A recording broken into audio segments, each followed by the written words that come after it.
Hello, trumpet players of Brewer Middle School, White Settlement ISD. I'm Isaac Ortiz. I'm a private lesson teacher for White Settlement ISD and Brewer Middle School. I'm a senior at TCU, music education major, and today I'm just going to help y'all with some techniques and things that you can work on in your region etudes for Region 30. And your auditions are coming up, so I wish you all well on that, and good luck to you all. First thing that I'd like to point out is the articulation. So the articulation in the first exercise, or in the first technical etude, the biggest thing to notice is the staccato and legato differences. So there's a lot of staccato articulations you can reference to measure 4, measure 5, measure 20 again, measure 21, really throughout the whole piece. There's quite a bit of staccato articulations. So it's really crucial that you work on your articulation exercises that your band director has given you, because I know that she's provided y'all with some. So those would really help you with staccato articulations. You want to keep the tongue light, and you always want a tongue in the same spot inside of your mouth as always, and it's got to be consistent and it should sound the same. With legato exercises and articulations, you'll see a couple of legato eighth notes, a couple of legato quarter notes, and at the end of measure 24, and then eighth notes at 20, and legato eighth notes at 21, measure 5, at the end of measure 8. So really they're declamatory articulations. They're really different than the staccatos, so you have to make sure that you play them that way. And legatos are going to simply mean longer in value, with less of a pointed articulation and a very light articulation, just as the staccato should be, but a very small amount of the tongue should only be doing the articulating. The slur 2-tongue-2 pattern in this etude is also very prevalent. You have slur 2-tongue-2 patterns in the 16th note rhythms, in measure 2, and measure 5, and measure 8, and measure 18, and measure 20. All of these should be given special attention to. You can work these through Clark studies, slur 2-tongue-2, slur 2-tongue-2, between 16th notes. If you have Clark studies, those are good to work on with. And make sure that those sound the same throughout. Really, the slur 2-tongue-2 pattern is really prevalent in the 16th notes in this etude. Like I mentioned, measure 2, measure 5, measure 8.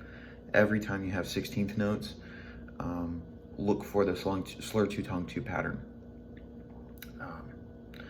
Moving on from the articulation, last thing, all of it has to sound the same. If your staccatos sound one way at the beginning, they have to sound the same at the end. Same goes for your legato articulations, and any accented articulations that may be in the etude. Next thing to talk about is phrasing. So this etude particularly I like to see this etude in 4-bar phrases, mainly because that's pretty much how the dynamics mark it. And tonally, we won't get too much into the music theory behind it, but tonally, there's a lot of resolution at the fifth bar measure of the phrase. So I would consider these about 4-bar phrases. Make sure that when you're doing your phrasing, incorporate a lot of dynamics to tell your audience, basically, this is what I think are the important parts in terms of crescendos and decrescendos and that sort of thing. In measure 4,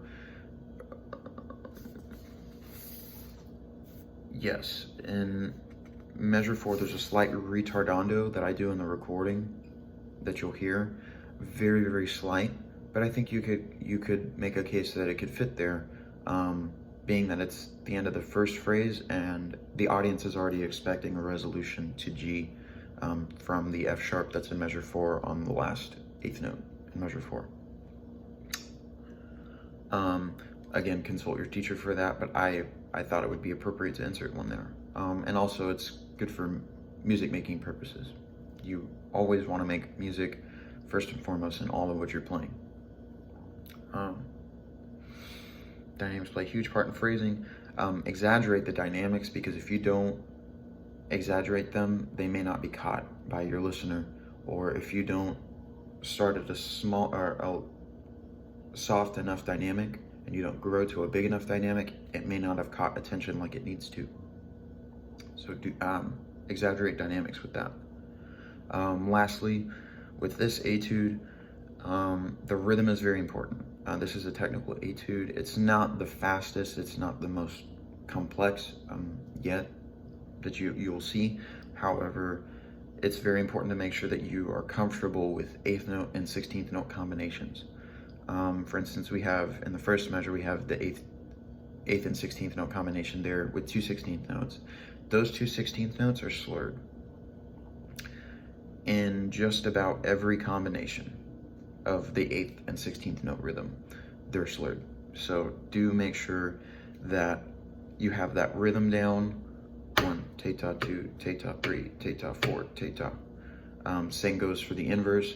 1 tite, 2 tite, 3 tite, 4 tite. The tetas and the tites are always slurred in this etude. I don't think that there's a case that it's not. So the 16th notes in the 8th note and 8th note 16 combination are slurred. Pay attention to that. The dotted 8/16s, 1, ta 2, ta 3, ta 4, ta 1. Make sure that those all sound the same and that there's space in between them. And definitely pay attention, the last thing before we move on to the next etude, pay attention to the accidentals marked in measure 11 through 15. Those are very big accidentals in the middle of the piece that create interest. If you don't play them correctly, it may get a little confusing for the listener. So make sure you place them in the right spot and you play them with confidence. Confidence is key when playing accidentals because they belong. And you have to make them sound like they belong.